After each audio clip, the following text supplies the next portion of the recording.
The next case that comes 3 months later is U.S. versus Thind, and he is from India. He even serves for the U.S. military. He says, he takes a look at the Ozawa case and he says, well, I've learned something.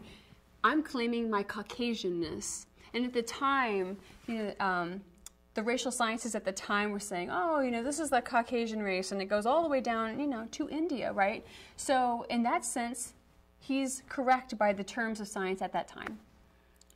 So he says, I'm Caucasian, therefore I'm white. The Supreme Court turns around and says, I think that the everyday, white American would be very surprised to think that somebody like Thind is considered white. You may be Caucasian, but you are not white. And so they start to define whiteness by what the everyday white person thinks whiteness is.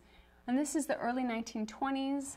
I think this says a lot for the power of everyday people looking around, looking at phenotype and making decisions based on that. And the Supreme Court, in some regard, kind of cleans its hands and says, it's up to the majority population to decide.